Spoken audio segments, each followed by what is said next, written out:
Assalamualaikum warahmatullahi wabarakatuh. Alhamdulillah anak-anak, kita jumpa kembali pada pembelajaran kali ini. Anak-anak, sebagaimana biasa ya, kalian yang perlu dipersiapkan sebelum belajar, yang pertama tentu badannya harus bersih. Supaya bersih maka harus mandi. Nah, apakah kalian sudah mandi anak-anak? Kalau belum mandi, nah silakan mandi dulu ya. Mandi yang bersih agar nanti badannya bersih dan sehat. Kalau sudah mandi, Nana, jangan lupa berpakaian yang rapi karena kalian akan belajar kali ini. Meskipun di rumah, tapi kalian tetap belajar dan tentu tetap semangat belajarnya ya. Dan anak-anak, nah ini yang juga tidak kalah pentingnya. Sudah mandi bersih, badannya wangi dan sehat, berpakaian rapi. Nah, yang terakhir supaya lebih lengkap lagi persiapan belajarnya. Nah, kalau belum makan, makan dulu ya. Atau kalau belum sarapan, silakan sarapan dulu ya. Makan makanan yang bergizi tentunya. Ya. Baik anak-anak. Sebelum kita belajar, mari kita berdoa terlebih dahulu agar pembelajaran kita nanti menjadi pembelajaran yang bermakna. Ya, mari kita mulai berdoa.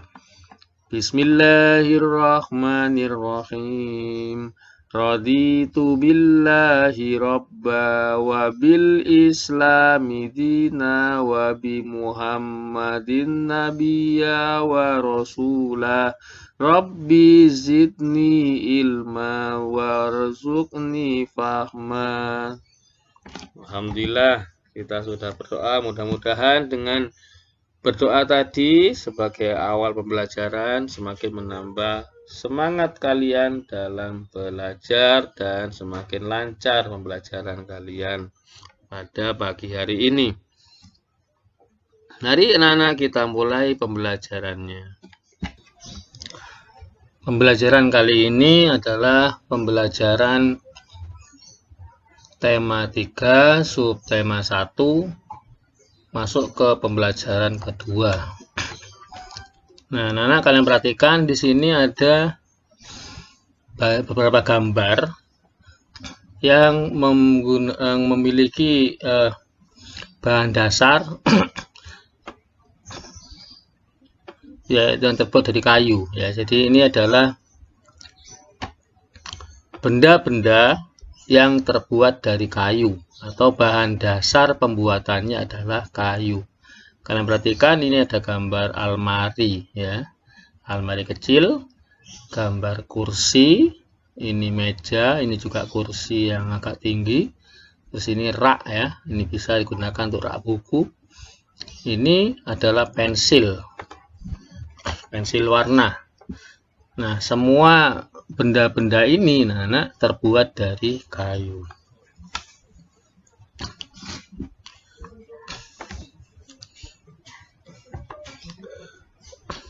Nah, jadi kayu itu bisa dimanfaatkan untuk membuat benda-benda yang setiap hari kita gunakan. Misalnya ada pensil, ada meja, kursi, dan ada rak buku. Selain itu kayu ya juga digunakan untuk membuat kerajinan. Ya, ini misalnya ada patung dan bikora. Itu juga bisa bahannya bisa menggunakan kayu. Jadi kayu ini sangat banyak sekali manfaatnya. Hampir setiap benda yang kita miliki di rumah itu rata-rata terbuat dari kayu. Nah, kayu itu dari mana asalnya, anak-anak? Kayu bisa diambil dari pohon, ya, pohon yang berkayu, ya, pohon yang berkayu. Terutama adalah pohon-pohon yang besar. Jadi, kayu itu bisa diambil dari pohon. Jadi bahannya ya untuk memperoleh bahan kayu maka mengambil dari pohon. Untuk memperolehnya maka harus menebang pohon. Jadi pohonnya sebelum diambil kayunya maka ditebang. Kemudian mengambil bagian batang untuk diolah menjadi berbagai macam benda. Ya, jadi kayu yang diambil ini dari pohon itu adalah bagian batang dari kayu. Perubahan dari batang kayu menjadi benda-benda tersebut melalui proses yang berbeda-beda ya. Nah, cara pengambilannya ya, proses untuk mengubah ya batang kayu ya menjadi benda-benda ya, benda-benda seperti yang tadi kita sebutkan di atas ini tentu prosesnya tidak sama ya. Bermacam-macam proses yang digunakan. Nah, ini pertama batang kayu ditebang ya. Pertama batang pohon ditebang. Setelah itu batang pohon yang telah ditebang itu disebut kayu. Jadi kayu itu adalah batang pohon. Namanya adalah kayu gelondongan atau juga disebut dengan log. Ini adalah kayu-kayu besar ya. Biasanya diangkut oleh kontainer ya, mobil, truk yang ukurannya panjang. Itu untuk mengangkut kayu atau log ya. Kayu gelondongan atau log. Log dikirim ke pabrik atau pusat penggergajian. Jadi berupa batangan kayu yang besar. Tuh, kalau kalian lihat anak di sekitarmu, kalian dekat dengan pabrik ya.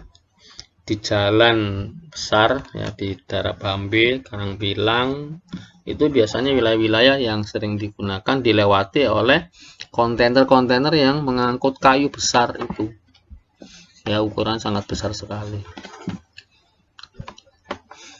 Nah, pengiriman log menggunakan angkutan khusus ya, ini truk ya, truk seperti truk gitu ya, melalui darat atau kapal melalui sungai. Itu untuk mengirim log atau kayu gelondongan. Setelah itu Nana, log dipotong-potong sesuai keperluan ya. Jadi prosesnya ini pertama tadi batang kayu ditebang.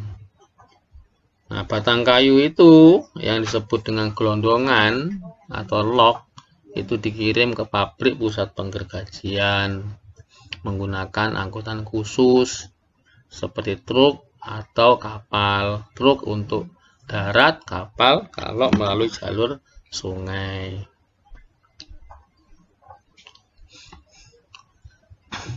Terus log yang berupa potongan kayu atau potongan kayu yang besar itu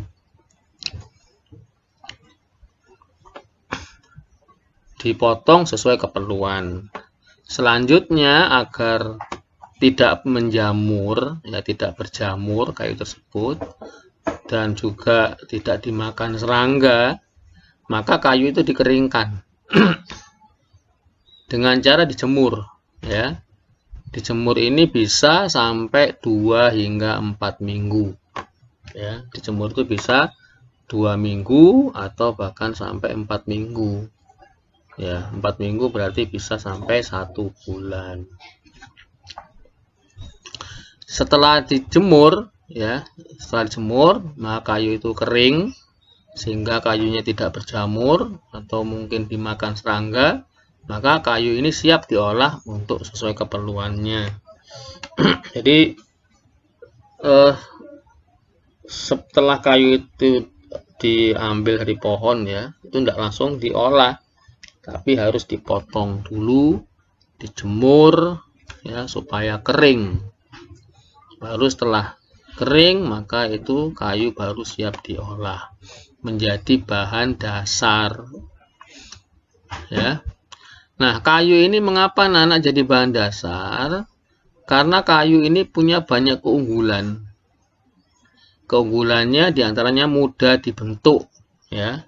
Kayu ya, yang keras begitu ya, itu sebenarnya mudah dibentuk. Tentu untuk membentuknya butuh alat-alat khusus ya, tidak langsung dibentuk begitu saja, tapi butuh alat khusus.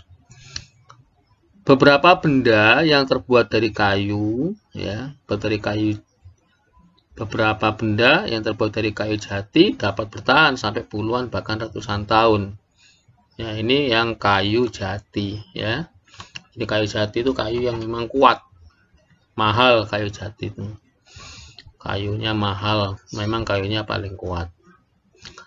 Kelemahan benda berbahan kayu, nah, meskipun ada keunggulannya, ada kelebihannya, tapi juga masih ada kelemahannya. Apa kelemahannya? Tidak tahan api. Nah, ini jadi kalau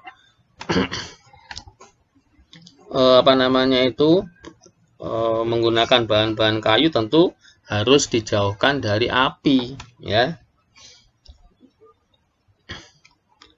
Kalau dekat sama api, nah misalnya menghidupkan lilin, ya, itu jangan langsung ditaruh di meja yang terbuat dari kayu, ya.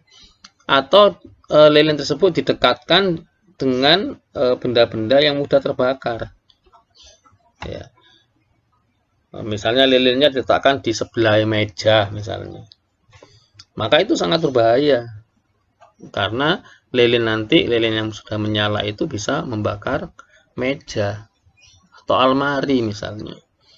Nah, bagaimana agar kayu tadi tidak terbakar, ya, ketika menggunakan lilin? Ya, tentu lilin tersebut tidak langsung diletakkan pada meja yang terbuat dari kayu.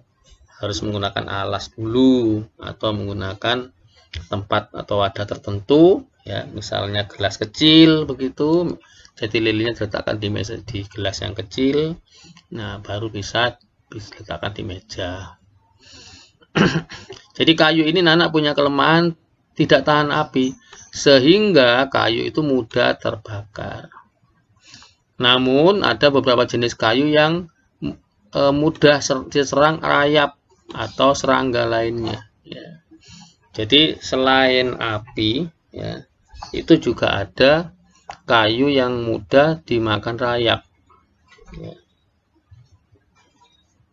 atau makan serangga. Ini kelemahan dari kayu.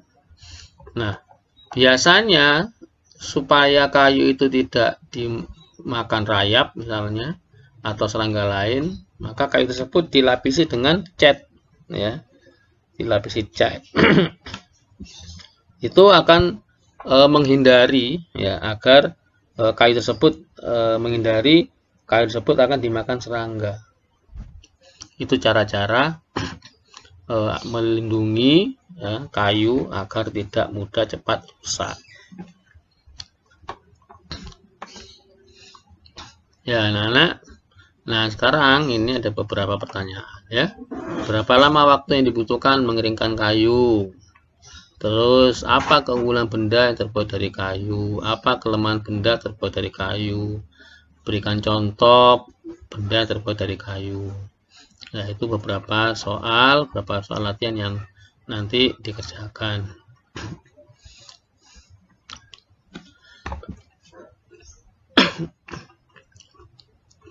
Ya, berikutnya kita perhatikan di halaman berikutnya di buku ini. Ini tentang fungsi hutan. Ya, ini ada gambar orang yang sedang menebang kayu. Ya, ini kayunya besar-besar, ya. Nah, ini adalah alat angkutnya yang digunakan. Ya, kayu-kayu ini semuanya ditanam di hutan. Ya, sehingga hutan ini menjadi hutan lindung, ya, karena banyak kayu, banyak pohon-pohonnya. Akan tetapi kadang-kala kayu ini akan diambil, ditebang, ya. Terus bagaimana agar tidak menyebabkan bencana ketika ada penebangan tersebut, penebangan seperti ini, ya. Sekarang kalian perhatikan penjelasannya. Ini fungsi hutan, ya. Fungsi hutan antara lain itu untuk menyerap air hujan. Nah, ini fungsi hutan. Jadi hutan itu memiliki fungsi yang sangat baik, ya, karena bisa menyerap air hujan. Di air hujan, ya pada musim hujan itu airnya tidak langsung mengalir, ya, tapi tersimpan di dalam hutan. Hutan menyimpan air hujan dalam jumlah yang banyak, ya. Jadi hutan ini bisa menyimpan air hujan dalam jumlah yang banyak, yang mana air tersebut itu nanti juga akan dimanfaatkan oleh manusia, ya. Banyak sekali kan manusia itu yang memanfaatkan air dalam kehidupan sehari-harinya. Namun, ya, namun ketika hutan digunduli membuat aliran air terganggu, hal ini menyebabkan air menggenang. Nah, ketika kita memerlukan kayu, maka harus nebang pohon di hutan, ya kan? Akan tetapi agar tidak terjadi bencana, ya, bencananya diantaranya apa? Diantaranya ini air menggenang. Nah, air menggenang ini kan akan menyebabkan terjadinya banjir, ya, atau air yang mengalir ke permukiman penduduk, ya, itu sangat bahaya. Maka ketika mengambil kayu di hutan, maka harus sesuai dengan aturan yang telah ditetapkan. Misalnya mengambil dengan sistem tebang pilih, ya. Jadi mengambil pohon-pohon yang sudah siap untuk ditanam. Terus juga melakukan reboisasi, ya, reboisasi, penanaman kembali hutan yang gundul, ya.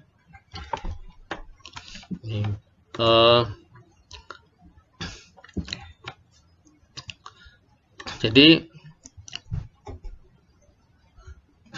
agar tidak jadi bencana, maka pengambilan kayu di hutan atau penebangan kayu di hutan itu harus diimbangi dengan reboisasi atau juga dengan cara mengambil pohon yang ditentukan saja.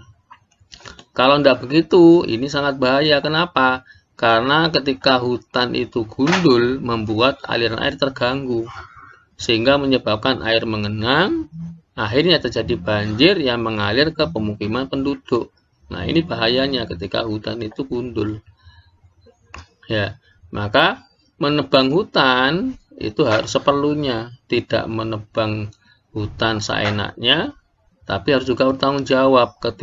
Ketika menebang hutan, maka juga harus diimbangi dengan adanya reboisasi atau menanam kembali hutan yang gundul, dan juga melaksanakan tebang pilih, ya, mengambil kayu yang sudah waktunya diambil. Tidak semua kayu diambil, tapi dipilih kayu-kayu tertentu saja.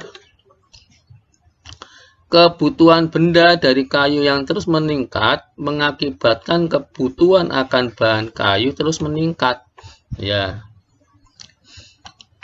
Semakin banyak orang yang membutuhkan kayu, ya, maka akan menyebabkan, ya, bahan kayu terus meningkat, dan juga penebangan hutan juga akan semakin banyak, ya. Ingat bahwa untuk supaya penebangan hutan itu tidak membahayakan, maka perlu diimbangi dengan reboisasi atau juga dengan dilaksanakan tebang pilih. Setiap tahun banyak pohon yang ditebang untuk mendapatkan kayu. Terkadang ada sekelompok orang yang menebang pohon tanpa izin. Nah, ini yang bahaya, ya. Menebang pohon tanpa izin. Nah, ini akan menyebabkan kerugian, menyebabkan bahaya. Kalau tanpa izin, maka nanti kan tidak tahu pohon mana yang sudah waktunya ditebang dan pohon mana yang tidak boleh ditebang. Maka harus izin dulu. Kalau izin dulu, maka akan tahu, ya, karena di hutan itu ada penjaganya, ya. penjaga hutan ini ngerti yang tugasnya itu meneliti umur dari pohon, yang memahami mana saja pohon yang bisa ditebang dan tidak. Kalau menebang pohon tanpa izin itu namanya penebang liar. Ini ya.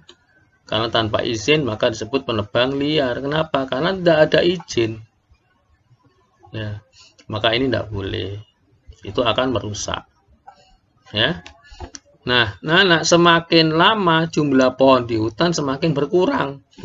Kenapa bisa berkurang ya? Karena banyak pohon yang ditebang untuk memenuhi kebutuhan dari bahan yang terbuat dari kayu. Ya. Nah, ini ada penjelasan ya. Musyawarah bertujuan membahas bersama suatu masalah dengan tujuan mencapai keputusan bersama untuk menyelesaikan masalah tersebut. Ya. Seperti ini misalnya, kebutuhan benda dari kayu terus meningkat itu mengakibatkan kebutuhan akan kayu terus meningkat. Nah, ini akan membahayakan bagi hutan, ya kan? Hutannya akan mudah gundul, ya. Oleh karena itu perlu adanya apa? Perlu adanya musyawarah, ya. Musyawarah antara orang yang membutuhkan kayu dengan petugas yang ada di hutan, ya. Bermusyawarah dulu sebelum mengambil pohon, mengambil kayu gelondongan yang dibutuhkan, sehingga apa? Sehingga dapat diatur, ya, kayu mana yang boleh diambil dan tidak boleh diambil. Tidak boleh memaksa seperti ini. Akhirnya karena memaksa maka akan melakukan menebang pohon tanpa izin. Kenapa tidak izin? Khawatir tidak boleh sama penjaga hutannya. Padahal penjaga hutan itu menjaga agar hutan tidak gundul. Oleh karena itu perlu ada musyawarah dengan pihak yang bertugas menjaga hutan sebelum menebang pohon. Ya, jadi musyawarah dulu. Tujuannya apa? Untuk membahas bersama suatu masalah dengan tujuan mencapai keputusan bersama, sehingga masalah tersebut bisa diselesaikan dengan baik, begitu ya.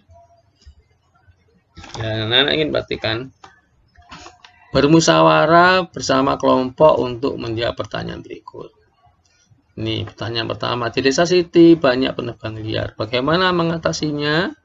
Yang kedua, apa yang terjadi jika penebang liar tidak dihentikan? Yang ketiga, bagaimana cara mengembalikan hutan seperti semula? Ya, ini bisa dikerjakan nanti ya. Baik, kita lanjut. Nah, ini gambar tentang musyawarah. Nah, ada yang masih bahan kayu tadi ya. Tentang kayu tadi itu, ternyata kayu itu tidak hanya digunakan sebagai bahan baku membuat meja, kursi ataupun benda kerajinan. Kayu juga dapat untuk perlengkapan olahraga seperti permainan bola kayu. Ya, kalau ini penjelasannya nanti untuk PJOK ya, olahraga. Yang olahraga ini nanti akan dijelaskan oleh Pak Imam sebagai guru olahraga. Ya, baik anak-anak, pembelajaran kali ini untuk yang pembelajaran kedua cukup sekian dulu ya. Nanti setelah pembelajaran ini kalian akan mendapat tugas-tugas ya yang perlu kalian kerjakan, seperti sebagaimana kalian mengerjakan tugas. Baik, sekian dulu pembelajaran kali ini, mudah-mudahan banyak manfaatnya, kalian mendapatkan ilmu yang bermanfaat sehingga menjadi ilmu yang berkah dan membawa kebaikan. Assalamualaikum warahmatullahi wabarakatuh.